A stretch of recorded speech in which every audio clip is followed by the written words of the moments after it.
I shared a little your backstory, and I know most people would want this kind of stuff to be more on the shameful side. Mhm. But the reason why I like to talk about it, and we talk about it, so I know you're not embarrassed by anything.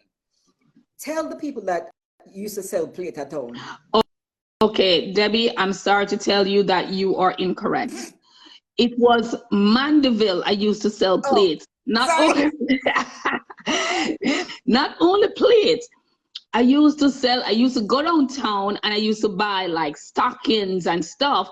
And then I would go to Mandeville, Maypen to sell the stuff there. And can I tell you something? You see, after I come to America and even working as a nurse, because I'm a kind of hustler, as you know. Yes, I have my doctoral degree, Doctor of Nursing Practice, but I'm also a hustler. So even Wait, while working, don't run it. We soon get okay, there. We soon get there. I just because the reason why these things are important for before we move forward, because I want people to know where you're coming from. yes. Because where you're coming from nobody doesn't define you unless you make it define True. you. So that's why it's important. See, but I know, because I know you told me this years Yes. ago. We used to sit down and chat, but I know I used to sell plate, and that's Yeah. why when I look at you now, I'm amazed because I know your journey. So, all right, what do you define as success? Just answer that question for me. Success. What do I define as success? I'm going to say at first, I thought it was having, like at least 6 months worth of bills money in my account, having a great job, living in a great community. I thought so at first that was it. But when I acquired those things and then my health was at risk, my perspective changed drastically. Okay. And success to me now is having the ability to spend time at home with your family. And I said the ability because it's not only physically staying at home, but also be able to take care of yourself financially. So spending time with family and having the ability to do so both physically, financially, and also spiritually. So to me, that is success. Success. All right. So when you came to America, what happened? How did this Karen came to be? How did you even decide to become a nurse? Where it come from? What happened? Okay, all right. So as you know, we were in the IT world. So when I came here, I said to my mom, I want to go into technology. And so she said to me, why don't you become a nurse? Because becoming a nurse, you can get a job even when you have a stick. Now, I didn't want to do nurse. I've been doing IT in Jamaica. So it makes sense that I come to the United States and do the same thing. But guess what happened? One of the easiest jobs to get especially here in sunny Florida, where you have the snowbirds coming from up north coming down, is working with the elderly in their homes or in a nursing home and stuff like that. So that's where the nursing aspect started from. But before I was able to even get into as a CNA or HHA, I used to clean houses. I used to work at restaurants serving out food and stuff like that. So that's where it starts. And so while working, and it's so funny, back in those days, I was making like $6 something an hour. So a friend of mine said to me, listen, you can go do a course, a HHA course. And I'm thinking, no, remember early on, I said I was. For those who don't know what HHA means, it means home health aid. That's what my mother currently does. Yes. But so those are a couple of, the quickest job that you can get when you come in. So at that time, I was just trying to get my foot wet, able to earn some money, now that you're in the States. But at that time also, I had a work permit, just a permit to work. I didn't have my green card yet. So that allowed me to do certain things. I was able to get a car if I needed a car, which came later on, but it limited my access to higher education as it relates to funding. And I'll touch that later. So when I landed, I started at, I cleaned house for a while, but it wasn't sustainable because you don't get to clean houses every day. So the money wasn't coming in consistently. So I started working at a restaurant, a Jamaican restaurant. And then after working at a Jamaican restaurant, a friend of mine said, listen, why don't you go? I'm going to give you 2 days on the weekends to do a shift for me. And I did, and I realized that I was able to work as a home health aide. I was able to work what I worked in 1 week at the Jamaican restaurant. I was able to work that on a weekend. So man, I switched like nothing.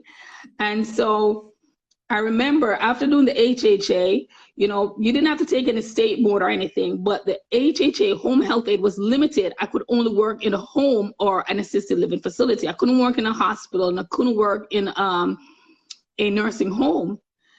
So I said, you know what? I don't like that limitation. So I said, let me go back and do the CNA. Now, what the certified nursing assistant course does, it requires you to take a state board test. And I'm like, me, come America, come take an American test. Me know me not gonna pass. Did it require you to have the GED? No, didn't require to have the GED. Okay. I said, no. Because that one was one thing I talked about that on one of my lives, but I've never done HR over nursing, so I wasn't quite sure of the criteria to become a CNA. So I'm glad. No. So you didn't require the GED. Okay. Didn't require the GED. So I went ahead and did a course. But here's the thing. In the course, there's a Jamaican teacher, and the Lord bless her. Her, you know, her spirit was in the right place. She's an older Jamaican nurse who came and retired, but was teaching us CNAs. And she said, who want to go on to become a nurse? So I held up my hand with a couple of others.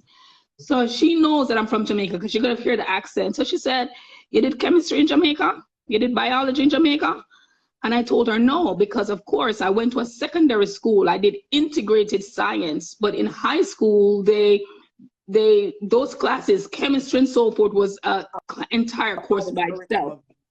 So I didn't do that. She said, love, don't even bother trying, because if you didn't do that in Jamaica, you're not going to make it here. That was one of the best things that she have ever said to me.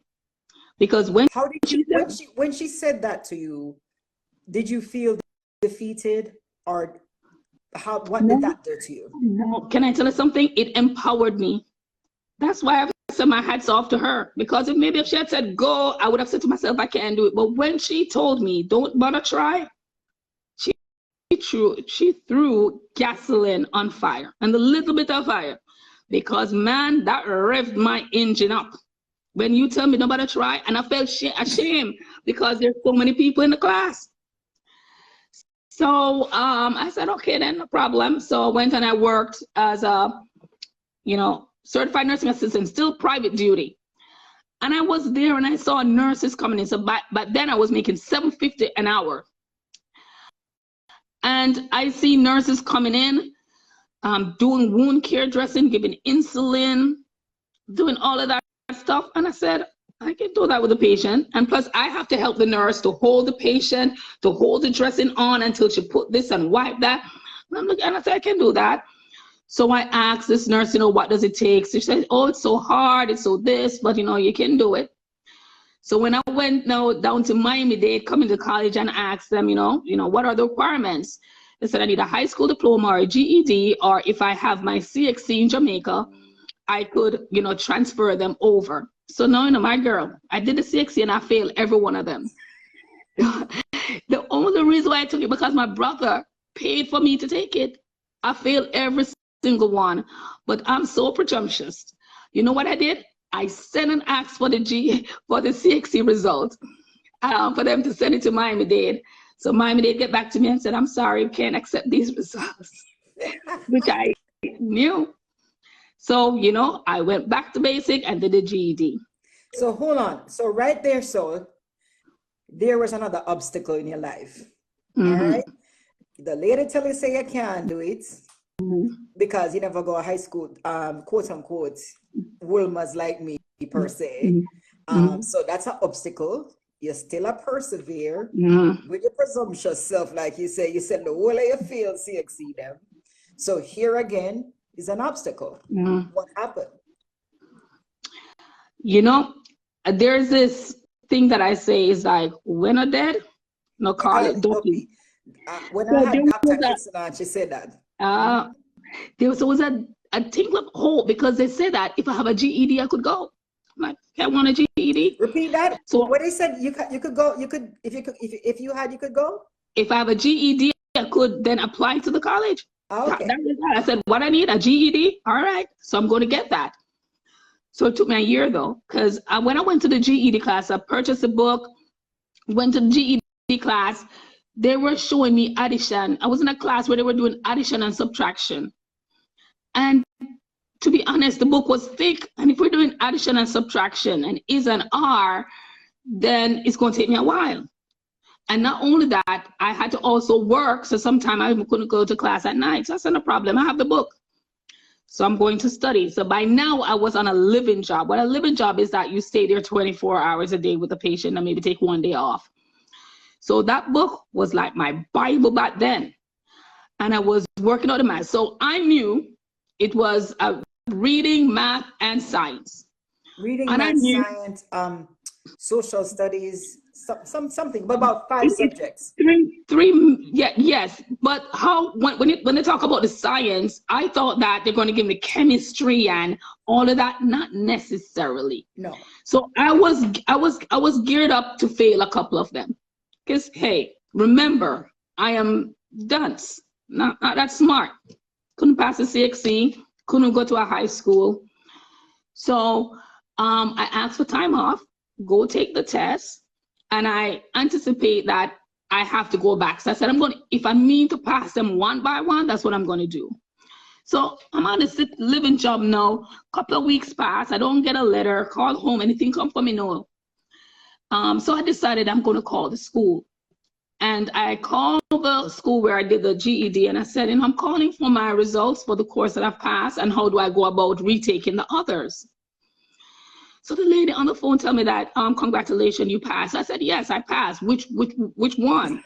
And she said, no, you have your GED. I'm like, what? She said, yes. I run off of that job so fast, you see, but I did. I called the agency, I said, I have an emergency, I have to leave. So I went, pick up the certificate from the school and went down to the college and signed up the same day. But because of GED, they had some tests at the times that like a college entrance test that I have to do. So I registered to take that test. Girl, in that test, they had math, reading, and writing. When I took it, I failed all 3. So I had to do what they called pre-college courses before I could even get to the college courses. Mm-hmm. And so I said, okay, Karen, game time. So I wanted to hit that, but they're different depending on how low your scores are, that determine the amount of classes you have to take before you reach a college credit course. So for math, I had 1 class to take before I reached the college credit math. For reading, I had 1 class to take before I read a college credit reading. But for writing, I had 2 classes. Girl, I look for the class that I can do in 6 weeks and do them all in the summer. So that when the fall come around, I want to be taking my college credit courses. And so that's what I did. And that's how I end up at Miami-Dade College. So when you started Miami-Dade College, did you know exactly what you wanted to do? Did you know at this point it's nursing? Yeah, I know at that point was nursing. Okay. Yeah, because I was working as a certified nursing assistant at the time. Okay. So you went through Miami-Dade. You obviously passed. You got an associate's degree in what? So let me say this. I went to Miami-Dade. The plan was to get an associate, an AS, an associate in science, a nursing degree. So writing was one of my biggest and greatest challenge. Math, okay, I can follow the instruction. Every other class was challenging, but writing was so hard for me. I remember you used to ask me to look at yes, things for you too. Was very difficult for me. So what I used to do is I don't know if they still do it. I did every extra credit. If they say watch a play and write about it, I'm watching a play and I'm writing about it. And I'm not getting 100, but the extra credits add up. So one class, my first class, I got a C. That's English 1. English 2, I said, okay, what am I going to do differently? So I started utilizing the resources that they have. I need some water. Sorry. Started utilizing the resources that they have by going to the writing lab. That class I passed with an A. So I actually graduated Miami-Dade with honors. Let me ask you a question, Karen. At this point, were you getting financial aid? No. So how did you, I mean, I went to school on financial aid, grant scholarship. How were you paying for this? Working. I worked and paid for it out of my pocket because that's what I was telling you. I had a work permit, and having a work permit, one of the things, they will lend you money. They will lend you money to buy a house. They'll lend you money to buy a car, but they will not lend you money for your education with a work permit. And here's the thing, a car they can repossess. A house they can take back in foreclosure, but an education, they can't take that back. So they're smart, they know that. So they ain't gonna lend you no money with a work permit for an education. Right? All right. So after you graduated from Miami-Dade, mm-hmm. Were you a nurse now? Did you take the state board? So no, a matter of fact, when I was finished, I did 1 year. So the AS is 2 years. So I have to do 1 year prerequisite. And so now I was finished and they're like, you're provisionally accepted. Now, remember, I wasn't all that's why I'm provisionally accepted. I'm accepted. But when it boils down, they did not accept me in their program for the 1 year. So what I did is I continued and received my AA. So instead of getting an AS, which would allow me to get the license, I get an associate's in arts degree. Okay. But during that time, I was looking at different universities, LPN courses, LPN programs to see if I could apply. So at the end of my 2 years at Miami-Dade, I applied at Nova, FIU. And so I remember telling someone that I got into FIU, which is Florida International University, and one of the nurses who I work with, and she did not believe that I got in. And I'm like, she's like, you, FIU? I'm like, yeah. I said, oh, okay. But I actually did. And I have to tell you, I don't know, and I'm going to say this to your viewers. You see, when God has something in store for you, I don't care what come east, what come left. Once God have anointed you for that, nobody can take it away from you. I can tell you that. Debbie, I'm telling you the truth.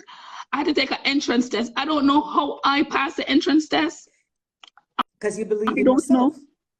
I don't know how I passed it. You believed in look how many obstacles you have. All right. So since you started telling your story, you have told us more of so much obstacles, and you did not let them say, you know what, I can't bother. You were as soon as the big stone them drop, you're figuring, how can I go around them? Yes. How can I go around them? Yes. Yes, so that's true. You got into FIU. You obviously got your bachelor's in nursing. And obviously, because now you believe in yourself, you got this.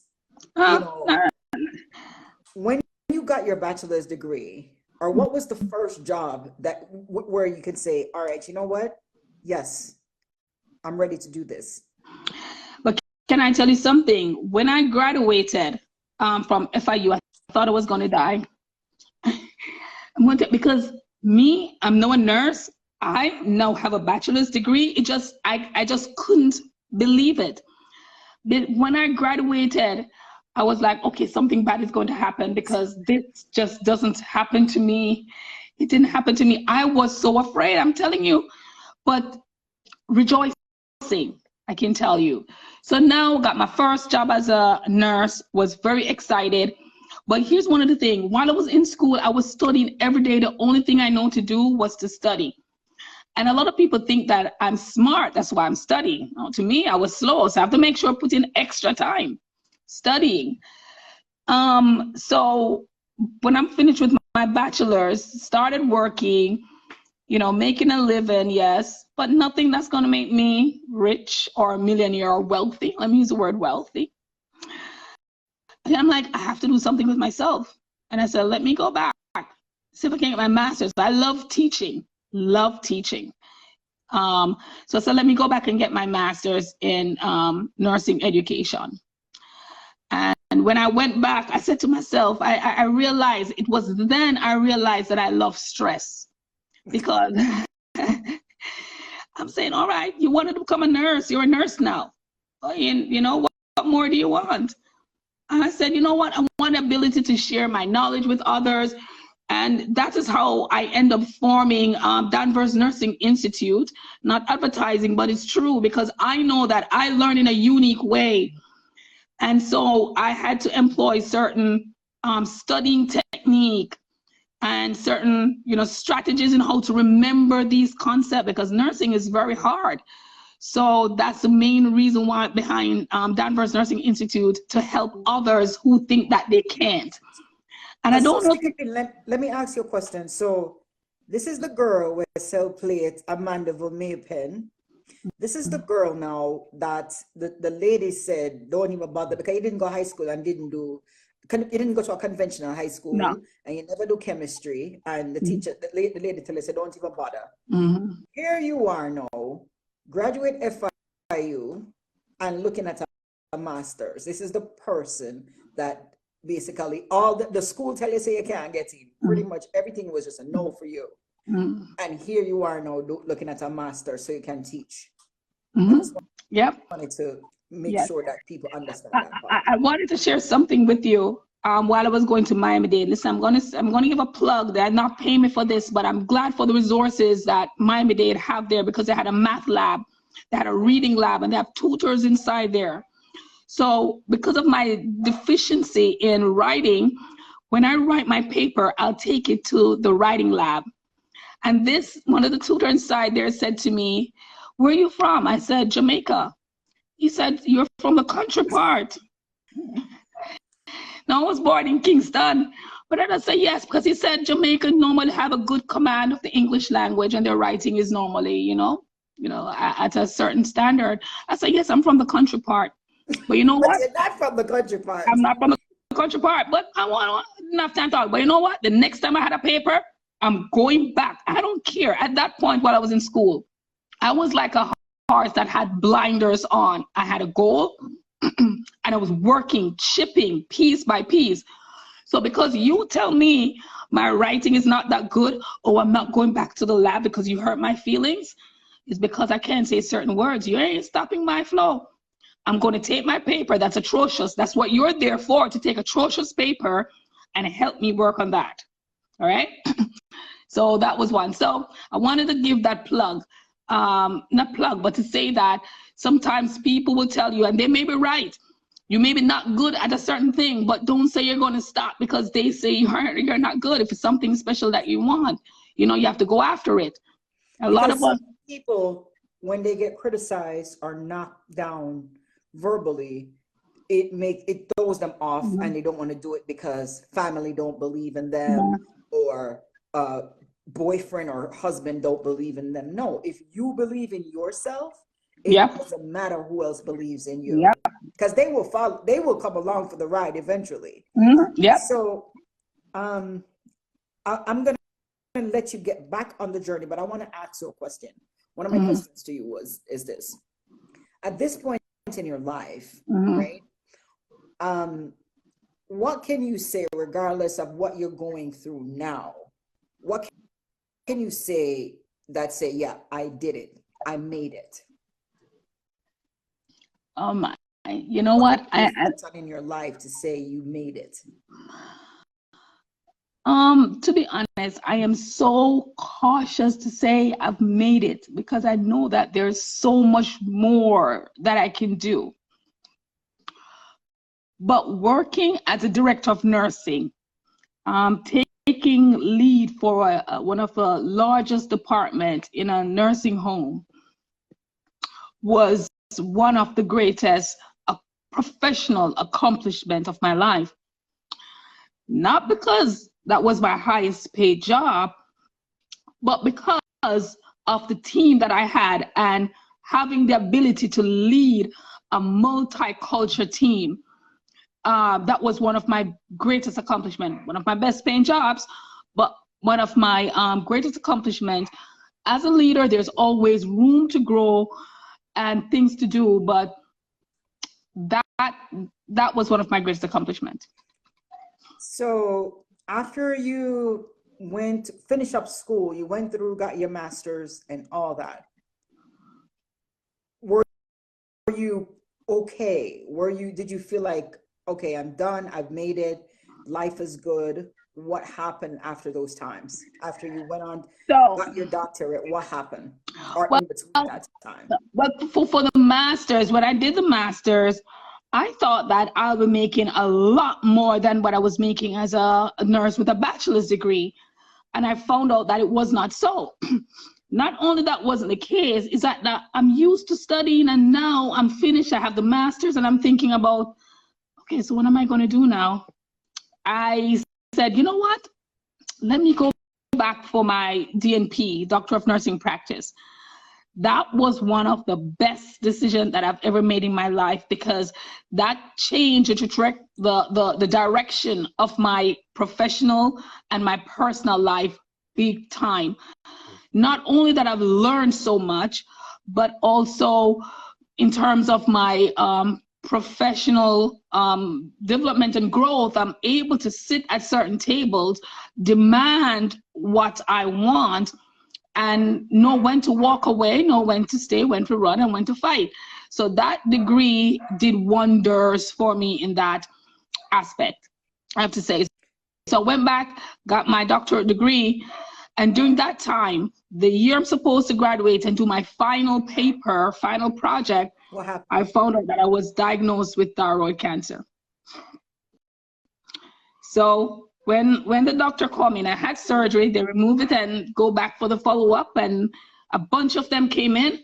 And I'm not thinking, nobody in my family, I don't know if anybody in my family having cancer. I just think these are students. And when he said, you know, the tumor that he took out was cancerous, I started bawling like a baby. I went in the car and I said, you know what, devil, you're not winning. The first person I called was my teacher for the doctorate program. I said, just found out that I was diagnosed, not even my husband, not even my sister, nobody else, my teacher. I just found out that I had cancer and I had to go back in to do a second surgery. My papers may be late, but I'm going to turn them in. He said, you have cancer and you call your teacher about your papers. Yeah. So I said, by the hook or the crook, you can imagine this happened about June, July of 2015. I'm supposed to graduate December of 2015.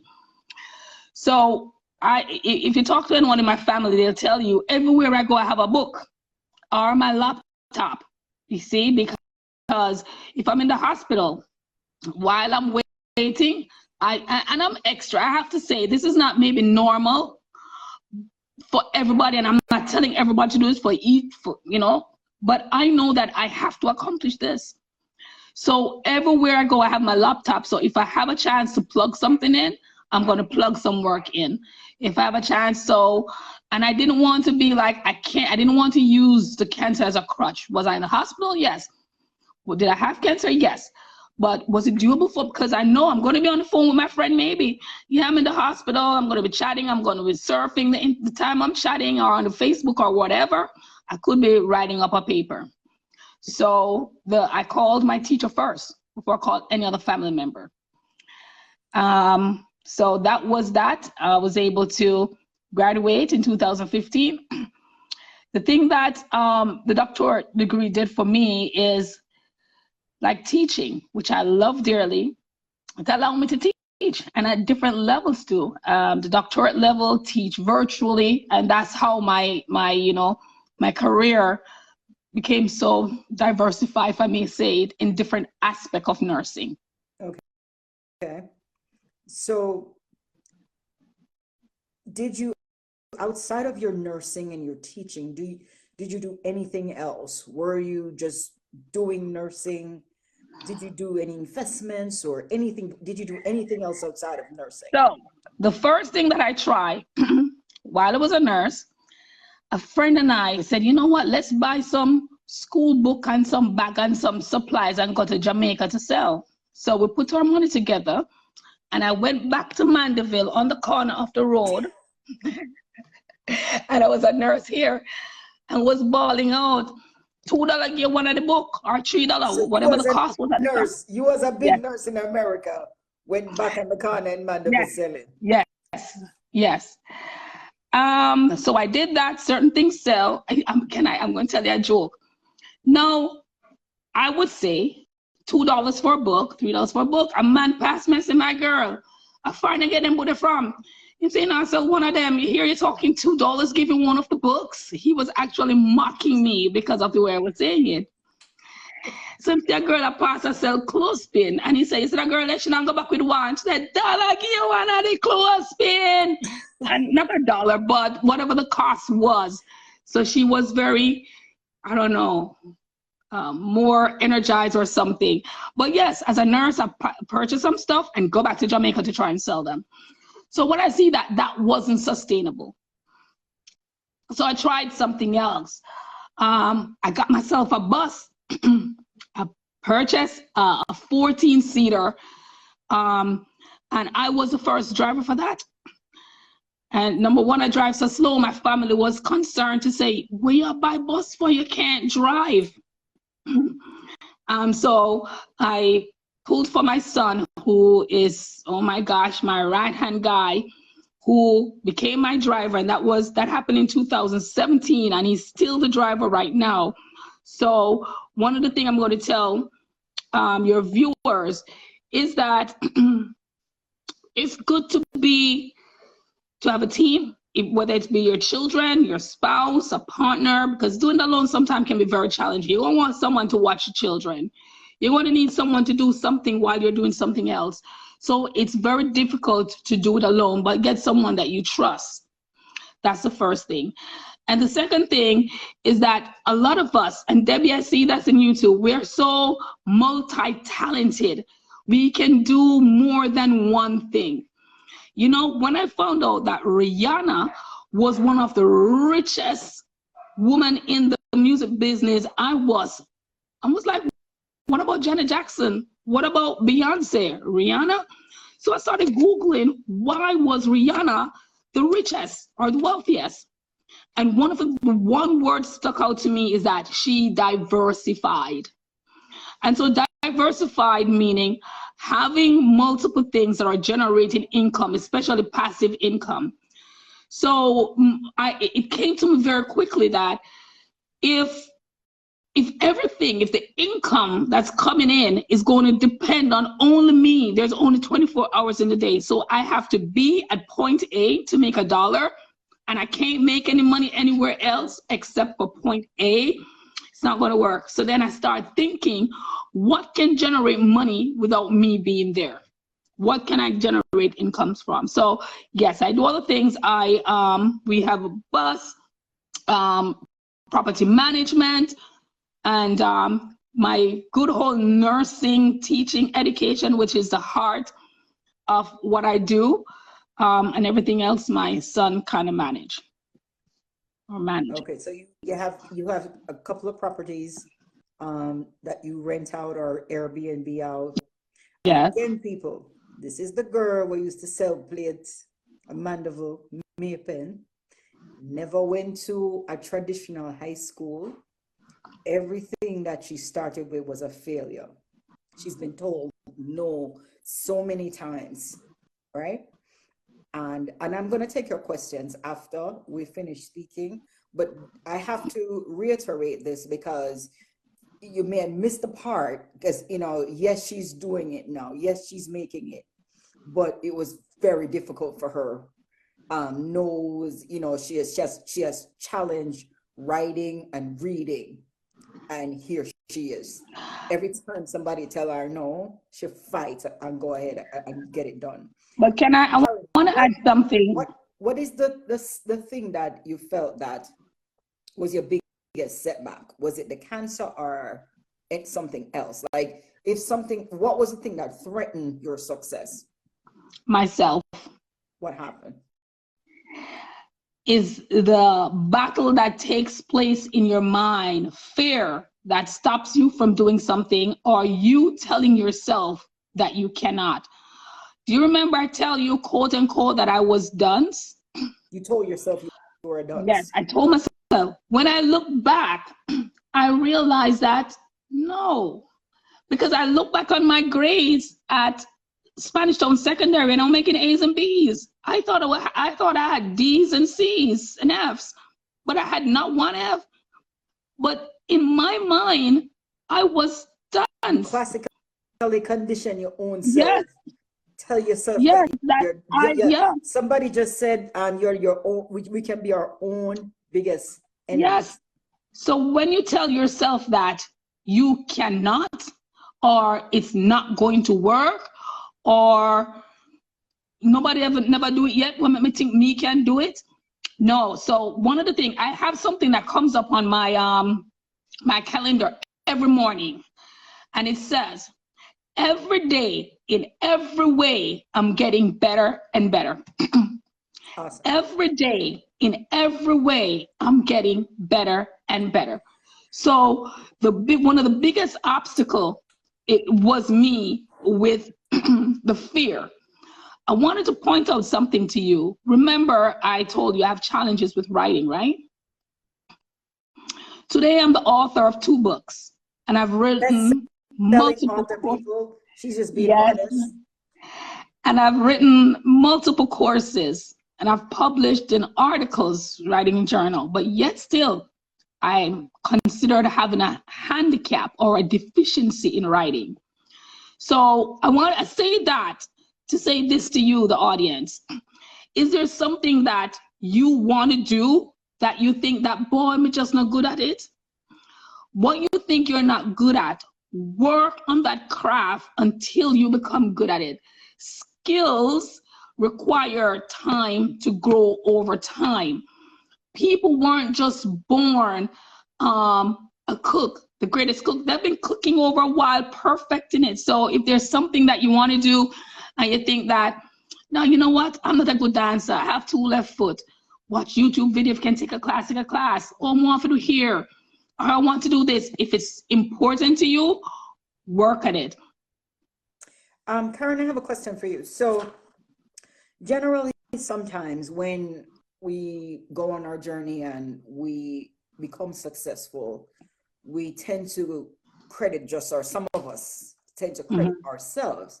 I did it by myself, me, one on God, you know. Sometimes some of us will say that, but sometimes we do receive help from people. Maybe not be, because some people look at help as being only tangible, or somebody get them something or whatever. But help can be somebody just saying, Karen, good job, I believe in you, or I'm going to watch the baby while you go to school. Is there anybody in your life that you would like to shout out that you felt that were instrumental to a part of your success, and why? Okay. So first, I want to say, those who, and I'm not being facetious about this or being funny about it, for those who think that I could not, I want to big them up big time, because if they did not think that way, maybe I wouldn't, because like me, I strive off when people tell me I can't. Tell me I can't do something and watch me go at it like my life depend on it. And I know it may sound as if it's a hate or I'm being sarcastic about it. No, the Bible says, and I'm not preaching, but the Bible said that I'll make your enemy your footstool. What does a footstool do? A footstool take you higher. People, don't hate your enemies. They're there to keep you in check. And not only enemies, but when people say you can't, and it's not that they don't even love you either, because your family will, but it's a way to also help to elevate you. So for those who are put in place for that purpose, and it's not in a negative way, trust me. So when I say thank you to them, I really do mean thank you, because then it wouldn't have challenged me. Maybe I wouldn't have found that challenging spirit. So that's one, that because that's for me, those are helpful. And just to give you a proof of why, I'm going to tell you, my second book that I wrote, nobody's pressuring me to write a book. I don't have anybody who said you have to write a book. I pressure myself. But in order to hold myself accountable, I said I'm going to put my book cover out there and say coming soon.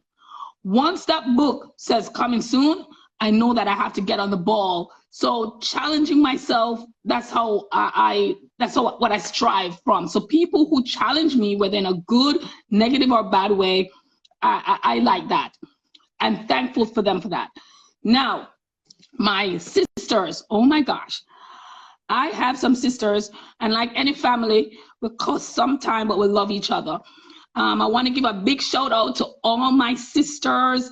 Ava Danvers in Jamaica, I have Kimisha Danvers, Nicole, Atali, and Debbie, because I'm going to tell you, I still struggle with writing. I will send my paper to them and say, look it over. Some of them send it back that it's perfect, which I know it's not. Some of them mark it up. And my sister in Jamaica, who is Ava Danvers, I hope she's on this live. A lot of times you may see me on some talk show or certain things, doing certain things in the community. She's very instrumental in putting me out there. So that I want to say family first. My sons, oh my gosh, they will give you constructive feedback. Trust me. They will say that doesn't sound good, that doesn't look good. And if they tell you that, you have to tweak it. Those are your internal people who will tell you like it is, not to sweet, Now, there's this lady in Jamaica, and this was long before I came to the United States, who used to babysit my son. My oldest son now is 27. So sometimes I couldn't pay the daycare fee.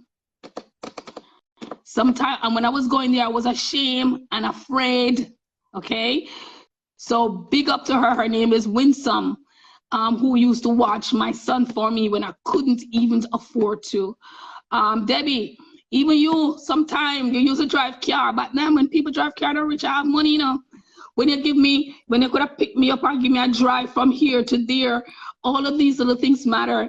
My dad, my support system, my family, teachers. I have teachers who have deposited gold in me. I'm telling you, teachers, oh my gosh, she's maybe not on this chat, but her name is Dr. Debbie Saber, who every time I send her my paper, she send it back 100 times. To some people, it may be annoying, but because of that, it enables me to reach a different level, and that I appreciate. So there's so many people. It's at my job, where I work. I mean, oh my gosh, I'm going to big up anybody who is from Gulf Crest. They have made me the leader who I am today. There's so many people. I shouldn't even want to start calling names, but all right. Let me ask you another question. I mean, because sometimes people will feel some kind of way, like, oh, you never big me up, and people understand that, like, when you're caught out there like that, is not that the person. So if I were you, Karen, I would have just sent a blanket big up. Okay, don't give me an opportunity. Everybody let me know. Everybody let me know, play, I don't care. Well, so thanks to everybody. Please, even if you pray for me, for those who pray for me, oh my gosh, thank you. Friends, family, church members, everybody. So remember, I said friend and family. So if you call me after the interview, I did say friends and family, church members, co-workers, everybody. What is one of the biggest sacrifice you think you made to be where you are? Be it a negative sacrifice or a positive sacrifice? My children. Here's the thing. I have this urge in me because I think I can do more. And because of that, it drives me, and I'm in this committee, I'm on that committee, I'm attending this conference, I'm trying this and I'm trying that. And so my kids kind of sometimes will get, and some people may say not the amount of attention that they need. So in the beginning, when I was going to nursing school, my oldest son, I won't even say him, I'll say my youngest son now that I have this career and I'm doing things, the time that I am spent doing these things, I'm losing out spending most of those times with him. So that's one of my biggest sacrifice. and it's spending family time. So right now I'm working on, you know, how do I organize my time to make sure that I spend quality time with my family, which is very important. And I have a book coming out about in a 10 strategic way of improving your focus and spending your time. So look forward to that coming up. But that's what I'm actually working on now. How do I make sure that I spend that time with my, you know, kids? My next question to you, if you had to relive your life, would you do anything differently? Would you have made different choices? And what would you have done differently if you had to relive your life? Oh my gosh, that is such a very hard question. And you know what I'm going to say? As I see it now, I'm going to say no. I'll take every bit of it just the way it is right now. Because I went through certain things that taught me certain lessons. And I'm going to say this. King David in the Bible, before he was king, he killed an animal, killed a lion and a bear that wanted to attack his sheep. So when he went to King Saul to say, hey, I can go to war because I have done this, that, that's made me fit. If everything was perfect, or if most things were perfect, then I would not have built that kind of rigor, that kind of muscle, that kind of tenacity that it needs to function in this world. So, and some people may say, but what about the cancer? Wouldn't you want that to be different? Boy, I'm going to tell you something. I thought I view myself as being someone tough. And as you know, Debbie, I have committed my life to Christ. But I'm telling you, when this thing hit, I cling on to him for dear life. And the choices that I've made, because I found out that I had cancer. So I was diagnosed in 2015, 16, 17, 18, 19, 20, 21, 22, 23. In 8 years, professionally, financially, spiritually, I've made such great stride pre-cancer because my decision-making skills were different. I'm like, okay, I have this facing. How am I going to execute this? I made goals, plan, strategic in what I was doing, and I have accomplished more pre-cancerous than when I was cancer. So it's sad that it takes certain things in your life for you to make certain decisions. So let me kind of summarize what you just said. So even though you is the cancer in remission now? So yeah, yes and no. Okay. Here's the thing. Pause. Don't interrupt. I just wanted to ask that. But all right, so you're saying you've made, since finding out, when you found out you had cancer, is it like you feel like my life is going to end, so you made different decisions which have made you better financially, spiritually, and all that? Is that what you're saying? So first, when I was diagnosed, they told me if you want any cancer, thyroid cancer, the cancer to get, because it's the least aggressive. People don't die from thyroid cancer that much. So if you're gonna have any cancer, that's a cancer. Unfortunately, I was lucky. I have the most aggressive cancer ever. I had 8. It went to my skull, it went to my sternum, and I had about 6 surgeries in my neck. So I was fortunate, I want to say, to get one of the most aggressive type of cancer. So at first, the first 2 surgeries, I was like, okay, it's not that bad. I can survive. So I was still living, la, la, la. So when it touched my 4th surgery, I was like, oh shit, So I said, if I'm going to die, what am I going to leave for my kids? So I started looking back and I'm thinking, how long will this serve them for? And I had a book that I was working on. And because I thought I was going to die, I said, I have to finish this book because at least it can generate some passive income, if anything. And so the burst of energy, the force of finishing this book, while it was for my students, yes, but I also know that it had a possibility of generating passive income. And that was the force behind it. So yes, to your answer, because I had this disease, I take some risk that I would not normally take if I thought I had forever. Okay. Yeah, basically. Or you didn't know when, or you didn't, I get what you're saying. So my last question to you, Karen, what would be some of your parting positive shots that you would like to say to the viewers or Okay. people who are going to view in the future? This is not a popular saying most times in interview, but I'm going to say this. Seek ye first the kingdom of God and his righteousness, and then everything else will be added on to you. So that's first. Seek God first. Stick to it like glue.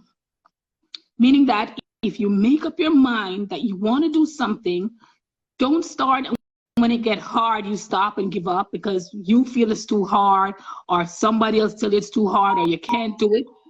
Do not let others, you can get feedback from other people because people around you are going to tell you what they think and you can listen, but do not let it stop you in what your destiny is because they're not the one that who decide your destiny. If you love something, work at it. And not because you love it, that means it's going to become easy. A lot of us give up as soon as it gets challenging. Oh, it's too hard. No, there's a saying that says the hotter the battle, guess what happens? Victory. The sweeter the victory. So don't give up when it gets too hard. When they say you can't, you tell yourself you can. Life and death is within the tongue. And I know it seems as if I'm preaching, but it's true. If you tell yourself negative things, people are speaking negative things against you, and you're telling yourself your negative things, and you're not going to succeed. Start telling yourself, you're beautiful, you are smart, you can do it. And then next, when you're finished, turn around and stretch a hand to someone else to help. Okay. Because there's a lot of women out there who need the support, the help, the know-how. If you find a way out how to make a cream to make somebody's face look younger, or somebody want to start their business, or somebody want to do something, turn around and help. Dr. Perez, it was such a pleasure. And you see how the devil's strong. We went through the struggles of trying to get this. I mean, I've been trying for 2 weeks now to have you on. But as I said before, I prefer TikTok because of its mechanism. But then again, the negative is that my guests need to have 1,000 followers. So sometimes, if I'm going to interview somebody that has 1,000 followers, I would choose TikTok because it's easier to navigate and the analytics are better.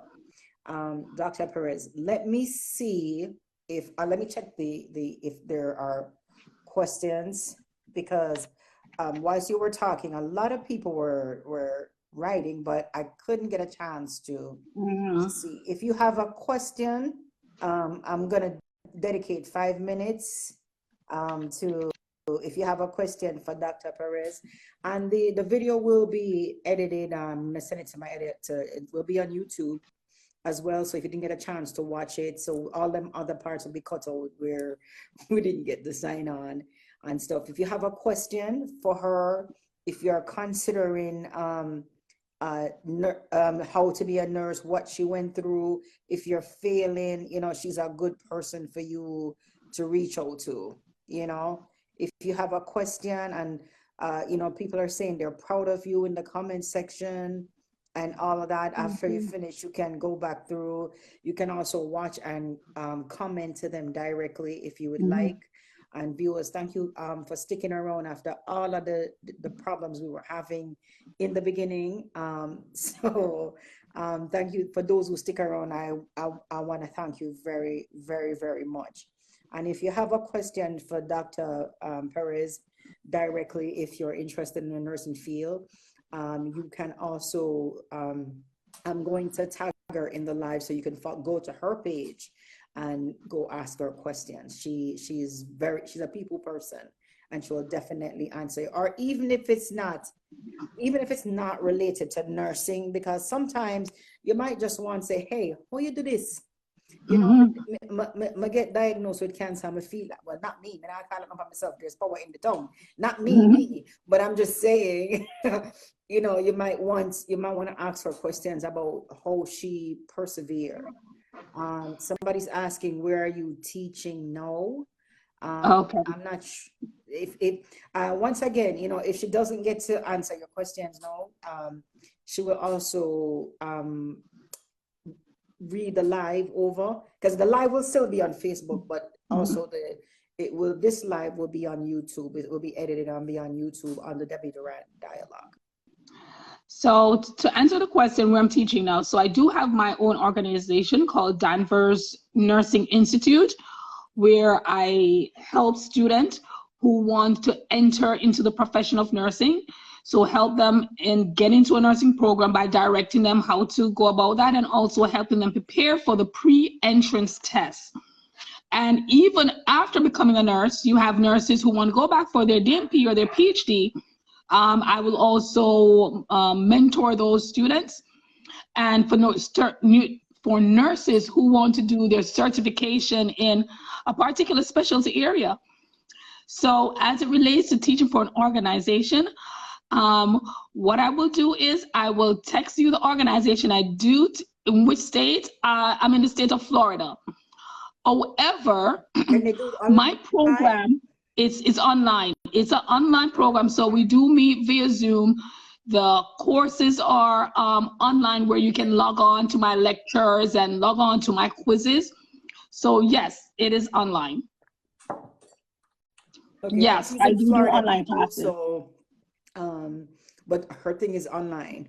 So, you're welcome. And I think I will put her page in the live. I'll tag it someplace so you guys can get to reach out to her if you if you want to know more. So Dr. Perez, I want to thank you for your time, your patience, and thank you for sticking around after all the little problems.